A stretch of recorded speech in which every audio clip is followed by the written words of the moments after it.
Olá, tudo bem? Bem-vindo a mais um vídeo aqui no canal. Hoje a gente vai dar início a uma série de estudos aqui sobre as cartas do Novo Testamento.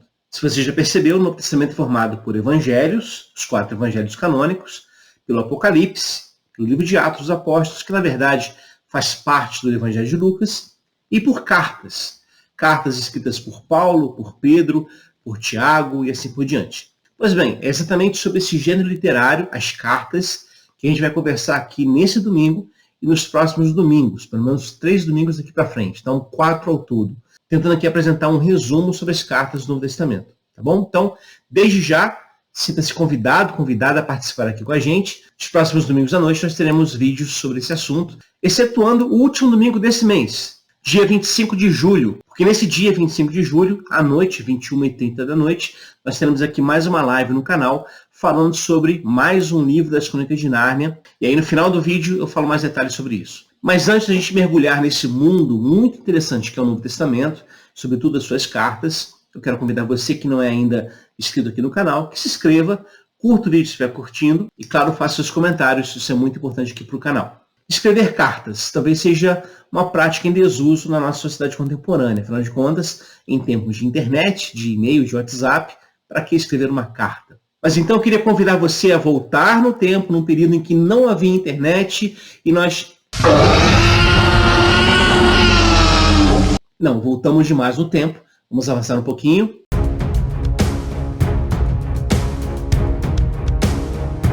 Ok, agora sim, primeiro século da era cristã. Nesse tempo, evidentemente, nós não temos de nada digital, nós temos cartas. As cartas são utilizadas para veicular ideias. São um meio de comunicação muito importante no mundo antigo, certamente, utilizado por diversos autores para diversos assuntos. Então, no caso do Novo Testamento, essas cartas servem para isso também, para comunicar ideias.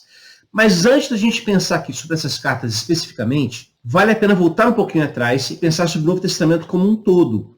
E aí, 2 características brotam do texto bíblico. Primeira delas, o Novo Testamento é experiência de fé. Ele é fruto da experiência que discípulos e discípulas de Jesus tiveram com ele na sua ressurreição. A partir desse encontro com Jesus ressuscitado, os discípulos e discípulas de Jesus escreveram textos, produziram literatura, produziram conteúdos apologéticos, conteúdos de defesa da fé e conteúdos que tentavam falar sobre Jesus para os seus próprios irmãos. Essa comunidade vai então gerar textos que, como disse antes, serão textos de caráter apologético. Apologia aqui significa defesa. E claro que nesse momento aqui é apologia no bom sentido da palavra. Por que eu digo isso? Porque a gente pode pensar numa apologia negativamente falando. A gente pode pensar numa apologia que, para se afirmar, destrói o outro. Ou seja, uma apologia unívoca, de um único sentido. Não é o caso do Novo Testamento. Na verdade, nós temos no Novo Testamento uma pluralidade de teologias, uma diversidade de liturgias que estão muito bem umas com as outras, convivem relativamente bem e estão todas debaixo, digamos assim, do mesmo guarda-chuva da fé em Cristo. Então, primeiro ponto, o Novo Testamento é experiência de fé. O segundo ponto também importante é afirmar o seguinte: o Novo Testamento é literatura. E com isso, eu acho que a gente não está falando nada de novo. Afinal de contas, nós estamos diante de tinta sobre o papel. Isso é literatura. Isso significa dizer e reconhecer que no Novo Testamento há uma grande variedade de gêneros literários. Então, os evangelhos, por exemplo, correspondem a um gênero literário. As cartas correspondem a outro gênero literário. O Apocalipse corresponde a um outro gênero literário. Gênero literário nós temos, por exemplo, poesia, prosa, sátira, textos dramáticos, romances, ficção científica, literatura apocalíptica, legislações, enfim, uma variedade enorme de textos aqui que a gente podia catalogar. No Novo Testamento, nós temos um conjunto deles. Então, por exemplo, dentro dos evangelhos, que correspondem por si só um gênero literário separado, mas dentro desse gênero literário existem, por exemplo, ditados, existem parábolas de Jesus, existem relatos de milagre, existem controvérsias com os fariseus. E perceba como há uma diversidade muito grande aqui de gêneros literários distintos. E cada gênero literário possui as suas próprias especificidades, as suas características. E nesse sentido, o próprio gênero literário nos fornece instrumentais de leitura. Então, por exemplo, eu não vou ler uma poesia como se fosse a descrição de um fato histórico. Ou, por exemplo, no universo da igreja, uma ata de igreja, um documento que quer ser o mais fiel possível ao que aconteceu na reunião. Uma poesia é uma poesia, ela não tem que ser lida literalmente. Se eu leio, por exemplo, que os olhos da minha amada são duas jabuticabas, e eu entender isso literalmente, eu acho que vou ter pesadelos pro resto da vida. Então perceba que há aqui formas diferentes de entender esses gêneros literários. Cada um deles possui, portanto, as suas características e precisa ser respeitado nelas. Então, ao lermos um texto, por exemplo, apocalíptico, que é um texto claramente simbólico, metafórico, ler um texto como esse de forma literal ou cronológica constitui um erro do intérprete. Então, é preciso respeitar esses limites aqui que não são dados por cada um desses gêneros. Tanto o Novo Testamento como literatura, como também como teologia, se encontram na vivência da fé em espaços geográficos e culturais diferentes da sua origem. O que eu quero dizer com isso? A fé cristã, ela inicia no ambiente judaico, ela inicia em Jerusalém, mas ela vai se espalhando por outros campos, por outras regiões, por culturas diferentes. A vivência da fé em Jesus, em novas culturas, em novos locais geográficos, exige que a linguagem da fé se adapte a esses locais. O que a gente está falando aqui é um termo chamado de inculturação da fé.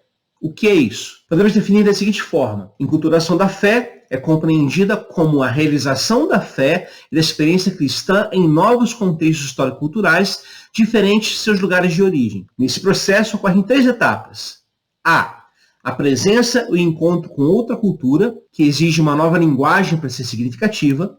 B, o diálogo travado entre a fé cristã e essa cultura a fim de avaliar que elementos culturais podem ou não ser assumidos e valorizados pela fé em Cristo.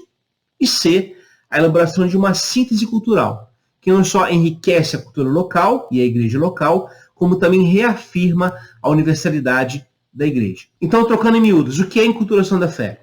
É estar em outra região, vivendo a fé do cristianismo, a fé em Jesus. E como são locais diferentes, evidentemente, os problemas de cada local serão diferentes. Os desafios também serão diferentes.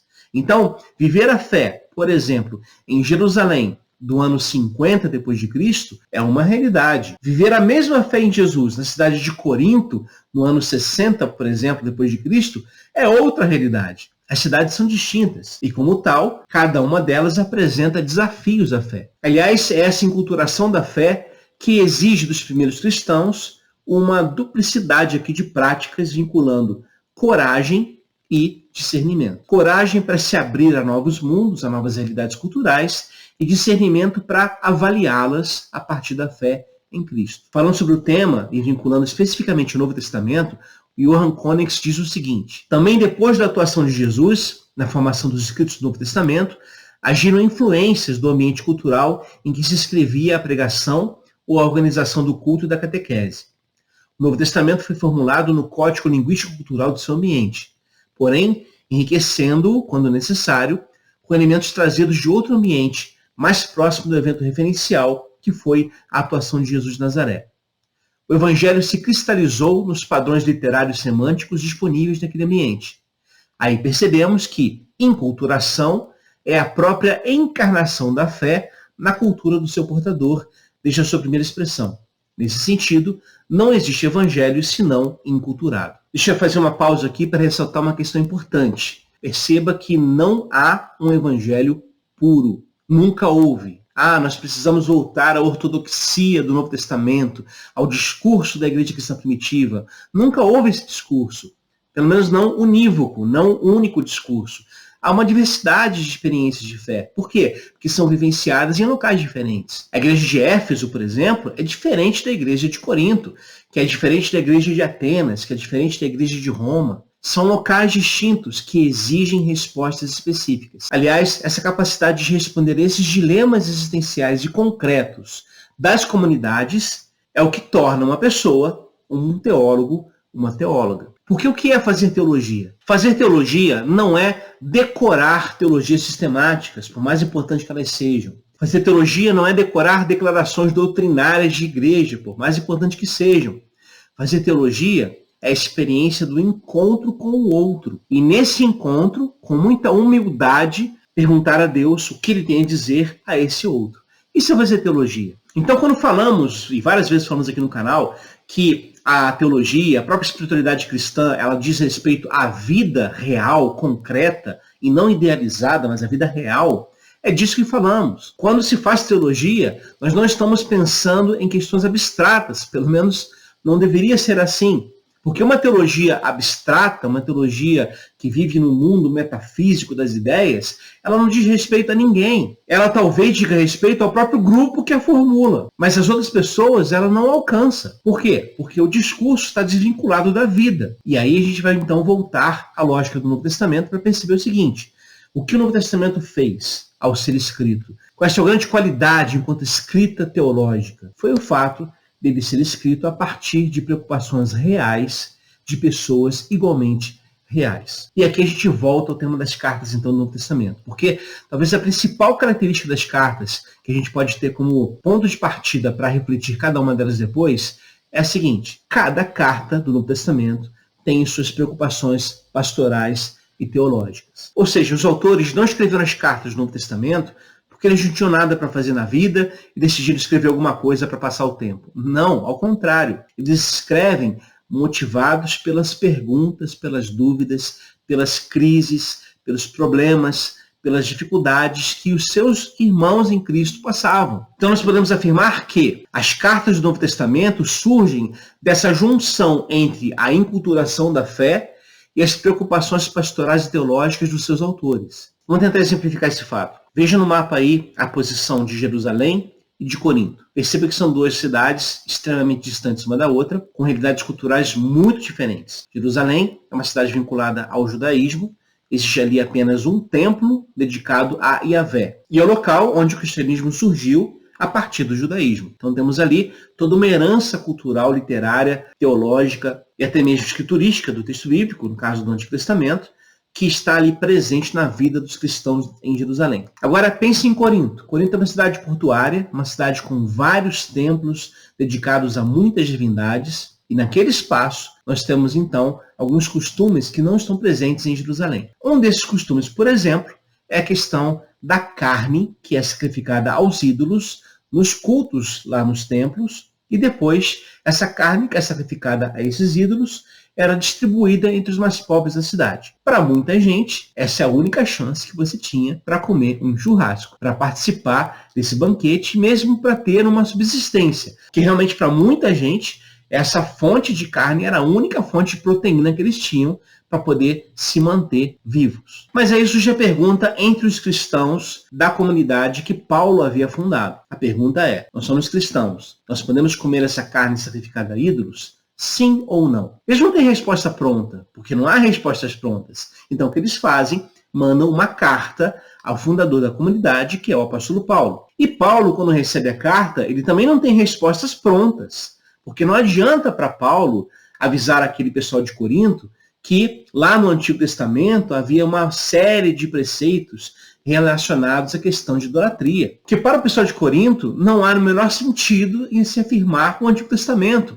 Eles não conhecem Moisés e não precisam conhecer Moisés. A eles foi anunciado o Evangelho de Jesus. Então qual é o caminho que Paulo precisa seguir? Ele não pode simplesmente pegar lá um Ctrl+C, Ctrl+V do Antigo Testamento e jogar para o pessoal de Corinto. O que ele precisa fazer? Ele precisa pensar a fé. Ou seja, ele precisa refletir a partir da fé em Jesus numa nova cultura, numa nova realidade. E é exatamente isso o que ele faz. Na primeira carta aos Coríntios, que na verdade, muito possivelmente, é a segunda carta a ser escrita, porque a primeira se perdeu, Paulo menciona essa carta nesse escrito, mas nessa carta, 1 aos Coríntios, lá no capítulo 8, Paulo vai responder a questão da seguinte forma. No tocante à comida sacrificada a ídolos, sabemos que o ídolo de si mesmo nada é no mundo, que não há senão um só Deus. Porque ainda que há também alguns que se chamem deuses, quer no céu ou sobre a terra, como há muitos deuses e muitos senhores, todavia para nós há um só Deus, o Pai,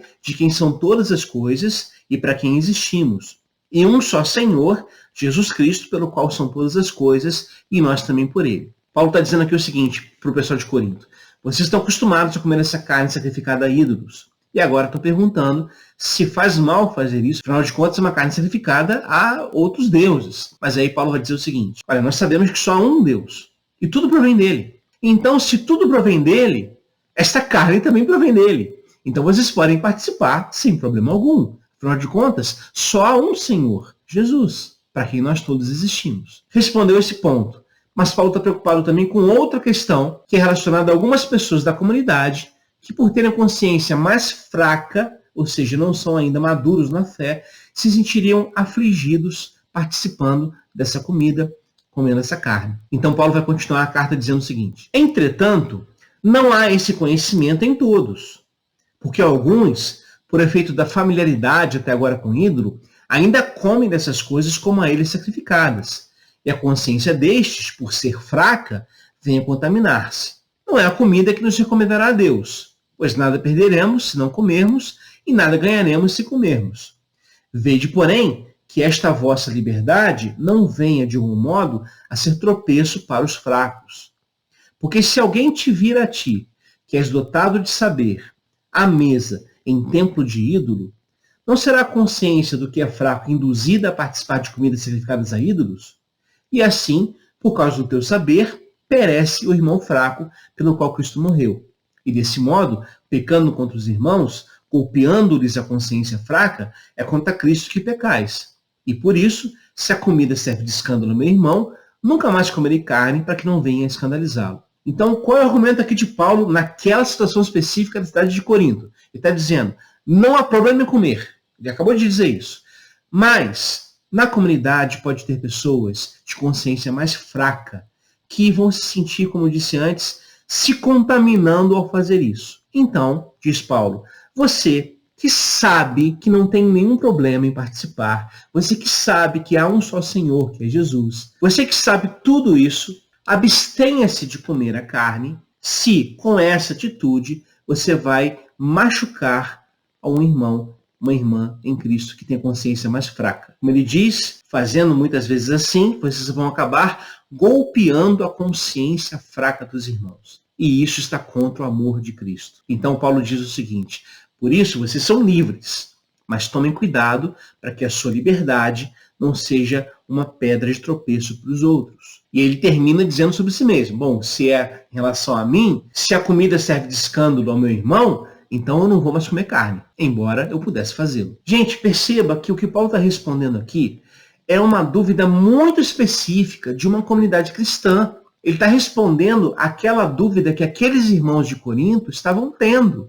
Uma dúvida concreta, real, com seus problemas específicos. É a esse pessoal que Paulo está respondendo. E as cartas do Novo Testamento são exatamente isso.